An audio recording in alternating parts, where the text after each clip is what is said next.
Yeah, so Alan Wake, well, it was so mid that it made me cry and poop my pants. You see, I was really looking forward to Alan Wake 2. I had heard some troubling things during its development and on its release, but I really wanted to see where the story was going next. I often say that Alan Wake was and is the best part of the shared universe that Remedy has created, and I often say that Quantum Break was just a glorified tech demo, that it was made to show off some new game engine and all that other stuff that entails. However, in retrospect, it is something a bit more than that, and to say that it was only a tech demo would be a disservice. Now, I've also played the game Control, and I have beaten it, and I have found all the things and did all the stuff. So I have to say that Control is superior to Quantum Break in terms of its story, its environments, combat, on and on. Now, the most obvious and eye-catching things about Control was how mind-bending the world was that, this world that exists within the oldest house. All the shifting rooms, the bending walls, the black rock. It all reminds me of something found in Doctor Strange in that scene where the Ancient One punches his soul out of his body. I really liked how it introduced the idea of OOPs, which are objects of power, and these are items that have been touched by some otherworldly force and altered in some way. These objects were either created by some power or were influenced by some great power. And this power allowed these objects to possess strange abilities and could even cause AWOs, which are altered world events. Now, basically, an altered world event is something that causes a shifting in reality, something that makes changes to it, which is not unlike Alan Wake's typewriter or when he's writing his story. Now, his story alters reality by channeling the powers of the Dark Place. Right? In the first game, the Dark Presence was some otherworldly entity. It used Alan in order to write the story that it needed. The Dark Presence and the power of the Dark Place allows a work of art to change the world around him. Now, this could be music like the Anderson brothers, the old gods of Asgard. It could be art. It could be anything, as long as it is an act of creation. And since Alan Wake is a writer, an author, this allowed the Dark Presence to have more control over the story, over the narrative. It could fine tune things in order to get the ending that it wanted. An ending where it would finally be free from the dark place and descend upon the world, covering it in an eternal darkness. However, Alan stopped the dark presence, saved his wife, and ended that nightmare. However, he was trapped in the dark place as a result. So the first game was something that I really liked, something I really enjoyed. And it was something that I know was a bit niche, but it has gained a cult following over the years, and I still hold it as its best game. Better than Quantum Break, even a little bit better than Control. Although Control, it was a lot zanier, was a lot riskier. Like when you go and you find that refrigerator. When you enter the fridge, it's this other world and you gotta fight this big monster. That was cool. Control was good when it came to the weird. And when it came to the story, it was okay. It was fine. It was mostly the environments and the crazy stuff you could get up to. That's what made Control really good. Like a fire metal eating boiler that's also sentient. It's pretty cool. And when it came to the second game, I unfortunately can't speak of it with the same level of enthusiasm. It seems that with every nice thing that I have to say about it, I have a few negative things to say as well that I just can't avoid, and it's pretty frustrating. There are only a handful of things where I was genuinely pumped up and was smiling and thinking, holy shit, this is awesome. I really wanted to love this game, but I just can't. So let's start small. The game is going for a photorealism look, which makes sense, and it does look good. That opening scene scene where you drive up to well, that's not the opening scene, but the opening scene with the deer and how the deer is reflected on the water surface, and then it's rippled, and then you see, oh, it's the lake. It's Cauldron Lake. That's so cool. I was pumped. And then you see somebody, crawl out of the lake. Oh my God, who's this guy? Let's check it out. And then you're running, you get captured. Whoa, what a strong opening. I'm pumped. Let's see where it's going next. Cool. Okay. Then you play as Detective Anderson and you're in this car. You get out the car, you're with your partner. Alex Casey? What? I thought he was a character. This is weird. This is cool. Now, let's see how this is possible. Is this Alex Casey from the book? My God, Alex Casey was one of Alan Rake's characters from his detective story. Holy shit. You see, stuff like that was really, wow. Let's find out what's going on. I was pumped. And then, you go through the fence and now you see Cauldron Lake. You see this environment. And honestly, this is the only time you see it so well lit and so pretty looking. There are sunsets and things, but yeah, okay, let's go see what's happening. Boom. Now, here's my complaints. The game can look pretty at times. However, I just can't seem to fucking see anything. I don't know what it is, but the world seems to be dull and faded, muted. I'm not sure what the right word to use here, but there's something wrong with the lighting and color palette. Now, I had to jack up my brightness levels just to be able to see anything clearly. And this was during scenes where it's supposed to be daytime. Now, I understand it's a game about darkness, but there seems to be a problem with the actual way in which the developers colored and lit the world. It's hard to explain, but it made the world look pretty at times, but mostly kind of boring.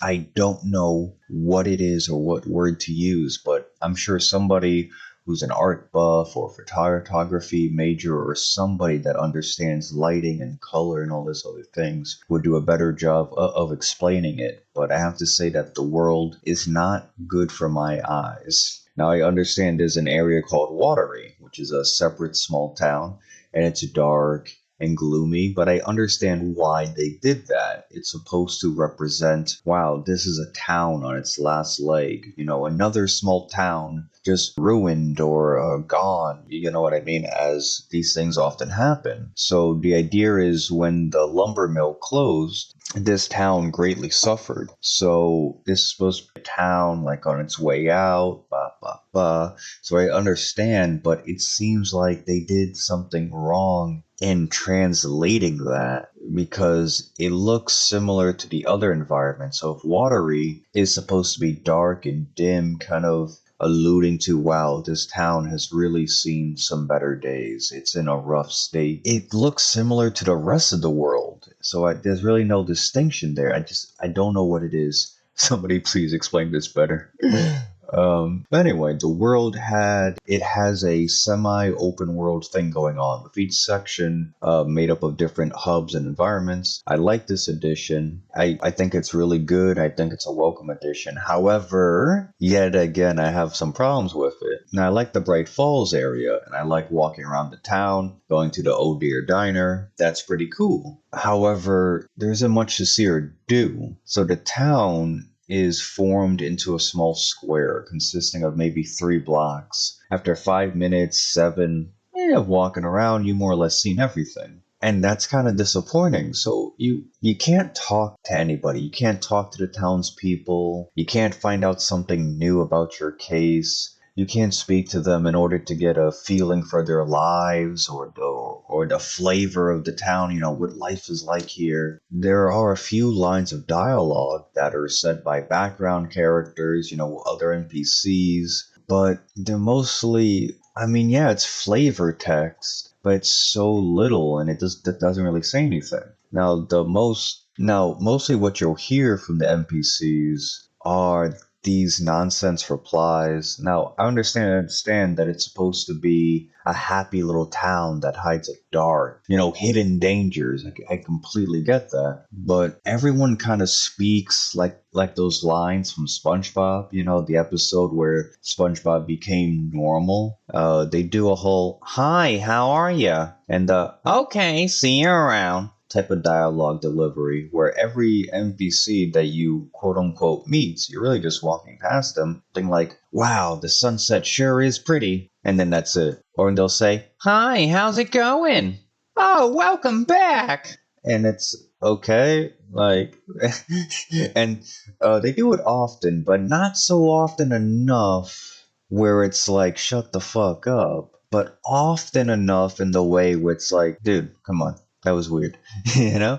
Hi, how are you? Oh, well, the fish are really biting today. Oh, well, maybe I'll pack it in. And it's just like, that's all you hear. You also have a bunch of characters. I don't know why they did this. I'm not going to talk about the diversity stuff, but what I want to talk about is how you have NPCs seemingly doing nothing in order to make the world seem more alive. Okay, sure. So you have some construction crews hammering nails and boards. Okay, cool. But why the fuck is there a businesswoman in a suit just bobbing her head back and forth and darting around? Like, what is she doing in the alley? Like, it doesn't, she's just looking like a homeless crackhead or something. And what obviously would have been better is to put a phone in her hand. Like, I don't think I saw a phone, but sometimes I would see NPCs do weird things where they're moving back and forth where it doesn't make, oh, okay, so you see a guy fishing. Okay, that makes sense. He's fishing. Okay, cool. But then you have other characters just doing these idle animations for no reason. And it's like, do they have a headset on? Is there a phone in their hand? Why are they making these nonsensical sort of movements? And another thing that's unfortunate is that you see the Old Deer Diner, right?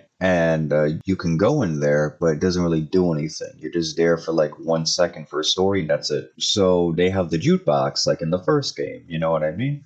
You can't use it, and the joke is, oh, the jukebox gave up because it played Coconut too many times. Like, okay, that's funny. That's a cool callback. Okay, fine, fair enough. But you meet Rose, but you can't really talk to Rose. I don't know why they made this decision because Rose is supposed to be the new Cynthia Weaver. She's supposed to be the new lamp lady. She's supposed to be the new guardian of the town, but she barely shows up in the story. Now, I'm not saying that she has to show up every 10 seconds, but when you're exploring the environments, which kind of suck to explore, you find that there are hidden lunchboxes, notes with flowers and stars and hearts, and there are torn up manuscript pages in there, and you often and you also read fan fiction in there. So obviously this is Rose. I mean, the first time I saw the lunchboxes, I'm like, oh shit, this is Rose. She's leaving it. So I don't think they meant for it to be a mystery, like who's leaving this. Like it's a mystery for the character, but it's not a mystery for the player, which is whatever, that's fine. But Rose, I would have liked to see more of because she does seem a bit off. Like she's still a good person, but she's a bit nutty, which I thought was good. But again, you meet her once, she's like, oh, your daughter died. Oh, that's so sad. And then that's it. And she's just there, first meter, she's just there to allude to the fact that, oh, the story is changing the world around it. And that sets you off on this, oh, separating fact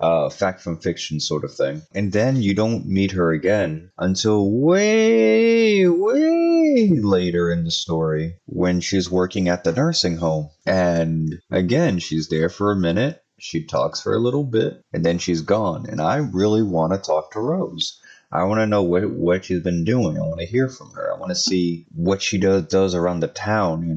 I don't want everything spoon fed to me like I'm a baby. I don't want massive chunks of exposition. But it would have been cool to talk to Rose and be like, hey, so Rose, what do you do around here? Oh, well, I work at the diner. Oh, well, I work at the diner and I do this. And I work at the nursing home and I do this and this and this. And you can find this stuff out, You could find this out by reading, notes and computers and, all that sort of things. But it would be nice to hear it from the character's own words. So that way the player could experience, their personality and kind of hear, well, Rose is a bit off, which she is. But it's something that is different than just reading text on it. You know what I mean? I don't want to read a computer in order to find out what Rose is up to. It's nice as flavoring. It's nice as something in the background that gives, makes the world fuller. Like you'll talk to a character and you might read an email about this character, like, oh, okay, well, that's interesting. This is a new context for XYZ, or this is, but more often than not, it doesn't really amount to anything. So I would like to see more of the, recurring characters, be given more love. So you have Rose, you have the Andersons, and that's about it. And the Andersons show up later, but what are you gonna do? Anyway, let's keep it moving. Now, when it comes to exploring the actual environments, now, like, I appreciate that it's semi-open world and you can explore and backtrack to these different areas, but there's really no point. So when you're exploring these environments, they have collectibles, nursery rhymes, which are puzzles for you to solve. They got crates and the lunch boxes and all this other stuff. Now, what you'll find more often than not is that with the nursery rhymes, they give you keychains, obviously. These keychains give buffs, but the buffs aren't really worth it. There are only a few that are worth it. Maybe it's the increase your maximum health. I would say the most useful one is the one that allows you to find more resources. Now that one I really like, but here's the kicker. If you're going for that keychain, which you get later on in the story, it's best not to open everything you find. Now I learned this the hard way, but when you look through containers in the game, you might find nothing. It's sort of random, which is fine. However, once you open these containers, that's it. When I went to other environments and came back and the containers were open, that was it. That resource is gone. If it had nothing, it has nothing. If it had a box of bullets, well, next time you go there, that's it, because you already took the box of bullets. So when you have the keychain that allows you to find more resources, I felt that it helped, but sometimes I often felt like it didn't help. And sometimes you'll have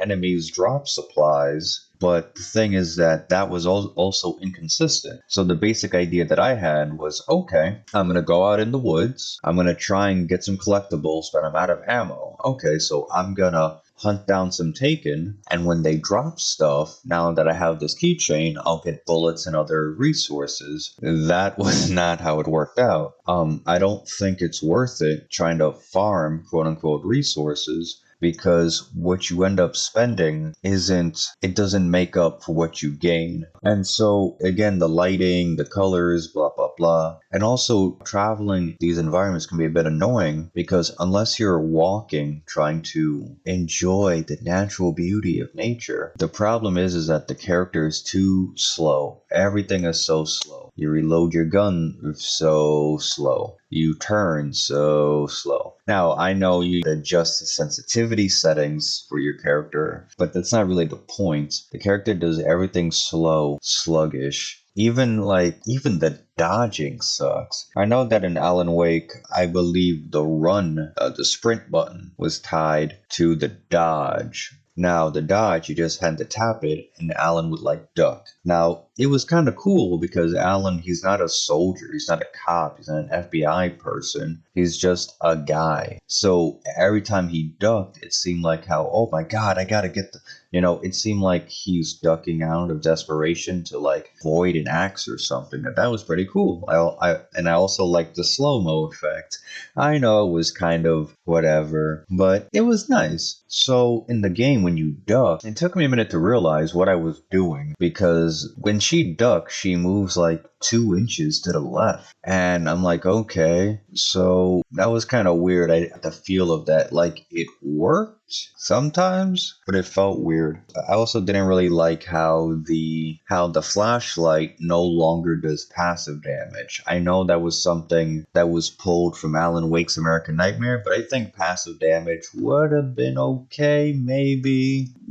I don't like the auto targeting flashlight thing. I think the game could have been better if it just allowed you to just aim the flashlight and then use the power. It doesn't need to be an auto lock stun thing. I don't know why they did this. I guess it was to kind of simulate, whoa, this is desperate. Look how, whoa, the snappy, whoa, I got you. But it didn't feel like that. It felt annoying. So when you're traveling in these environments and you're trying to fight Taken, these things are kind of annoying. And it's not really worth it exploring because you might not get a lot. Even when I had the keychain and I was exploring, I still had trouble finding resources. And also, as a side note, Anderson and Wake do this thing where as you're fighting and you're using your guns and stuff, that they'll reload automatically. I don't know what that is. So if my pistol has 18 bullets, which you could, upgrade, and I have 10 bullets in my gun, it seems as though Anderson would reload your gun, which is not what I want it to happen. So I'll have 10 out of 18 bullets in the gun. I'll aim and trying to shoot, but they're reloading. Now I thought that I was doing something wrong, but it turns out that the character does that automatically sometimes, which is not something I want to do. I'm almost 99.99999% certain that I'm not imagining this. So if I have 10 bullets out of 18, let me shoot the 10 bullets. Don't force my character to reload,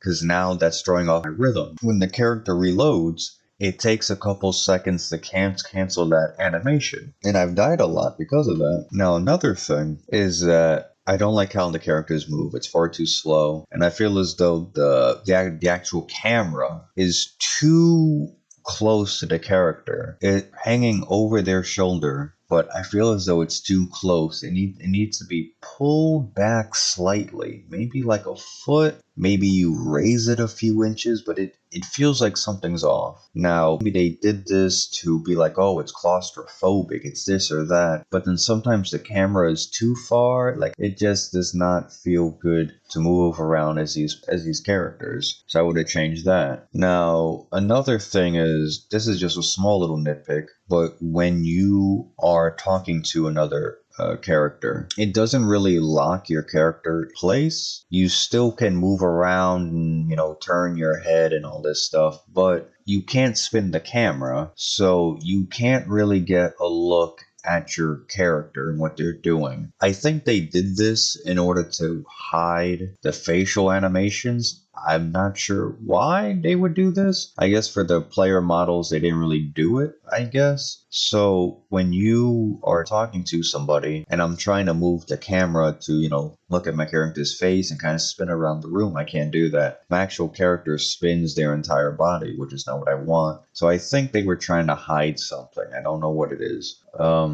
Just a small little nitpick. I like Alan's section where he's in the dark place and it manifests as like this dark version of New York where he used to live with Alice. But the problem is that once the wonder and like, whoa, this is cool, this is pretty sick, like once that wears off, the environment becomes a pain in the ass, man. Like, it's cool, but navigating through it is a pain when you're trying to find all the secrets. So, you find these hidden secrets, which could be resources, well, it's not really a secret, or words of power. And these words of power allow you to gain more weapon damage. You get more inventory space, stuff like that. But I feel as though it was more frustrating, especially on the later parts, when you to alter a scene in order to progress in the story. Now I do like how you can go through each area and change the scene, like, oh, this is cops, cultists, whatever. I thought that was really cool. But again, once that wears off, the environments are a bit of a pain in the ass. There's a lot of backtracking. I understand why they did it. I understand you're navigating through a dream. I completely get that. But it doesn't feel good after a while to travel through.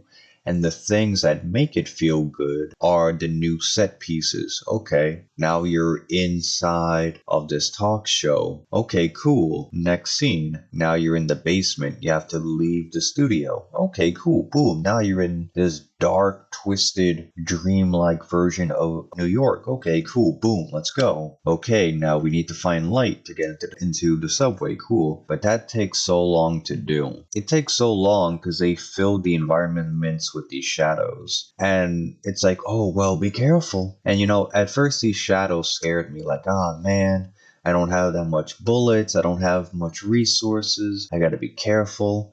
So I think they did that to make the player afraid. And I think they did that well up to a point, because after the fear, once you get used to it, it becomes annoying. So I wasn't so much afraid as I was annoyed by the shadowy figures they put everywhere. And I think they did this on purpose in order to pad out the runtime, Because they put a few shadows on walkways and bridges. Okay, that makes sense. They're blocking your path. Can you find another route? Do you have to confront them? But I, honest to God, think they just sprinkled in these shadow guys in order to not really scare you or give you a sense of claustrophobia or anything like that. I think they did it just to pad out the runtime so you don't progress too fast through each environment. Pacing's a bit off, so it would go on for a little bit too long, but then once I made it to the next piece, I was pumped again. Okay, now I'm at this hotel. Let's see what's going on. Well, this is taking kind of a while. Okay. And now I'm in, boom, there's a ballroom. Awesome. Now there's this. Now there's that. Okay, so there was something wrong with the pacing, where if you honestly break down Alan's levels, it's mostly walking around. It's weird. It's crazy. It's creative, but again, if you really break down these levels, you're mostly walking. The combat is not good. There's really not that much of it, which I would have liked a little bit if the combat was better. So it needed more combat, but it also needed better combat, if that makes sense. A better feeling combat. Not so, not so stiff, not so rigid, not so whatever. I also feel as though this heavily hurt the music video that they do in the game. Now, spoiler alert, but they do a quick little music video. It's not really important to the story, but it's like a fun little thing that they did that I greatly appreciated. And when I saw it, I was pumped.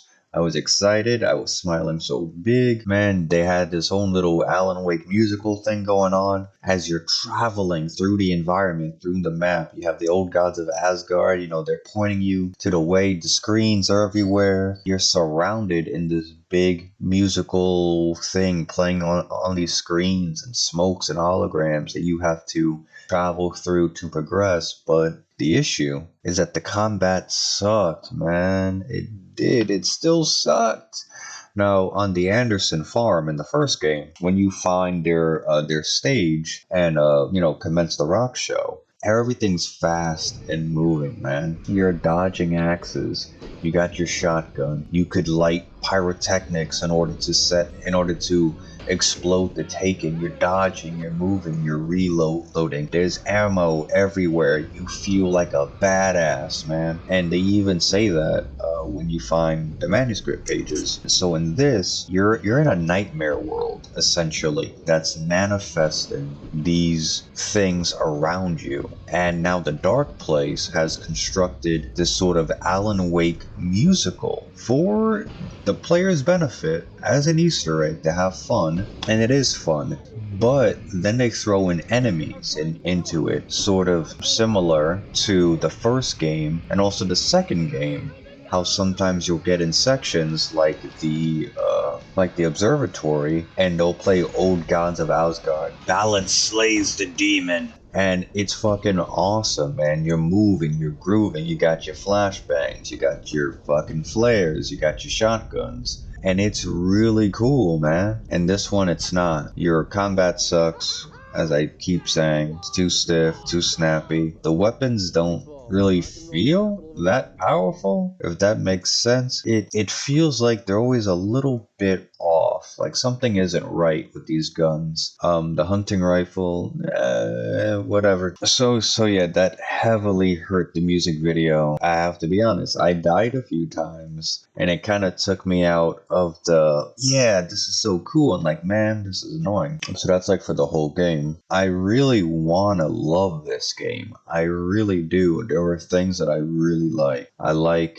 Alan again. You know, when Anderson first meets Alan, I'm like, oh, cool. And things are going to get started. And then you go from Alan's perspective in the dark place. Okay, cool. This is weird. But for each story thing, it seems like there's double, if not triple, the amount of bullshit in between these story beats. So there's not really a lot of interesting things holding your attention. Now, the only reason why you would want to explore the environment is to get the collectibles. There's really nothing else to do. Like, oh, you can read a poster that talks about this tree or find someone's notes on birds, but it's not really interesting. Yeah, I guess it adds more flavor to the world and makes it seem lived in, like this is a real place that people travel to and visit. But again, for the most part, there's really no reason for it other than to collect the collectibles, the lunch boxes to get the weapon parts, or, you know, to upgrade your weapons, the nursery rhymes to get your keychains. So you're on purpose going there to get buffs and things, but these buffs don't really add a lot to your arsenal. You know, it doesn't really help you all that much. So again, that's the only reason why you go into these places. It's not like you'll be traveling in the woods and you'll run into a character. I think that only happens once, where in the first part,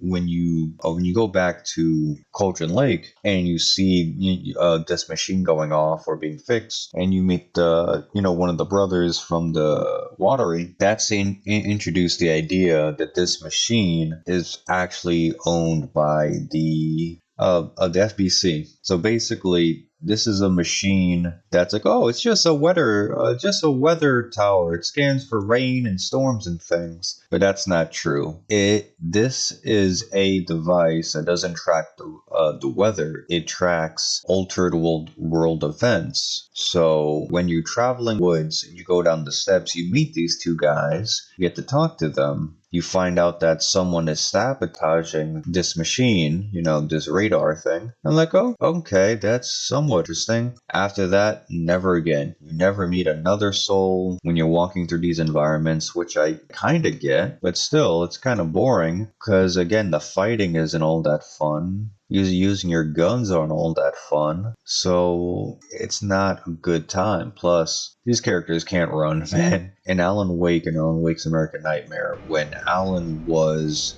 sprinting, it seemed like the dude was running, like he was sprinting. Now, could he run for very long? Nah, he can't.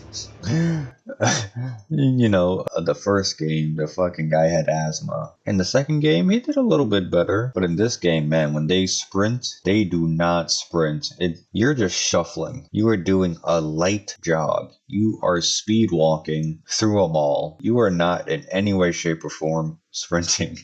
They're so slow. Everything's so slow. I just want to wrap it up by saying that when it comes to the story beats, the actual meat and potatoes of the story, I liked it. When it came to traveling the environments, it could be pretty, could be a little fun. Overall, not that enjoyable. When it came to Alan's section, the same thing, but even more so. It's creative. It's weird. You get all this cool stuff going on, still not that enjoyable after a while. Now, they did have these Night Spring sections, these little mini stories that are disconnected from the main story. Now, those were cool. You get to play as Rose, as she's this super commando. Okay, neat. When they got two other ones, pretty okay. But other than that, same problem. The fighting's bad. Exploration's bad. Interesting little stories. I like the coffee one. That was interesting. Playing as Rose was cool. She's like super commando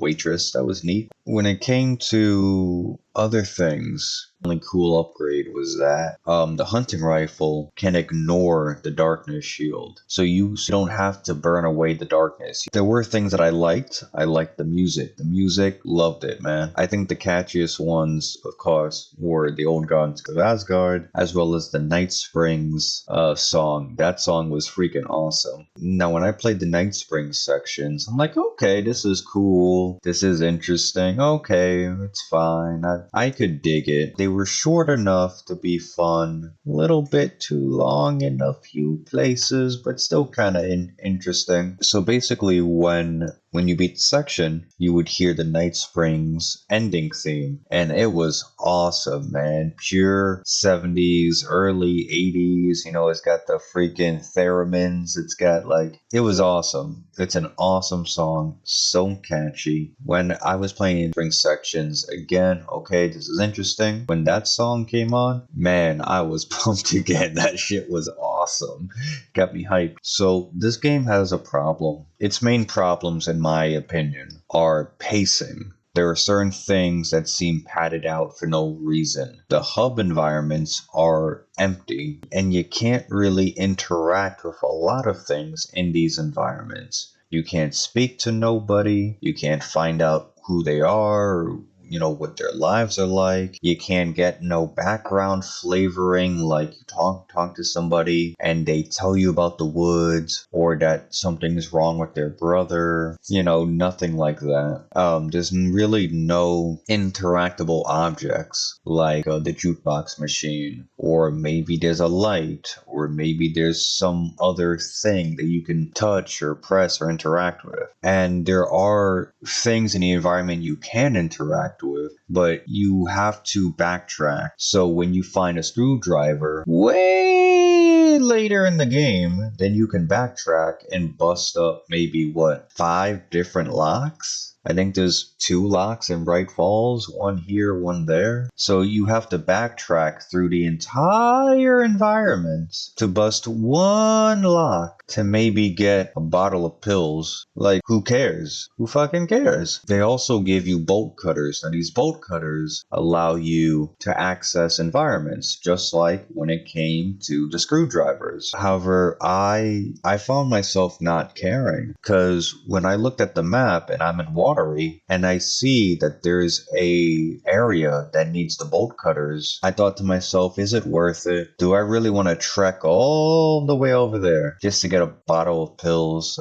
I don't think so. Yay, I got a thing. Whoa, yippee. Like, you know, whatever. It doesn't matter. You can backtrack, but you backtrack way later in the game. The rewards aren't really worth it. So anyway, let me wrap this up. I like the photorealism, but there's something off with the lighting and the coloring. I like how you got these different guns. Doesn't feel good to use. The character's slow, sluggish, sometimes weirdly snappy too. The actual combat in the game does not feel good. It seems as though the combat took a back seat to whatever was going on, and it shows. It does not feel good. The Taken designs don't really look good either. It's really weird. You know what it seems like? It's similar to what they did in Dead Rising 4 with the zombies. How in the other games the zombies were so diverse. They were so, you know, individual. And in the 4th game they all look similar, the same land. Well, if you look at the Taken in this game, once you burn away the darkness, it looks like regular townspeople in Halloween makeup, which is weird. Because in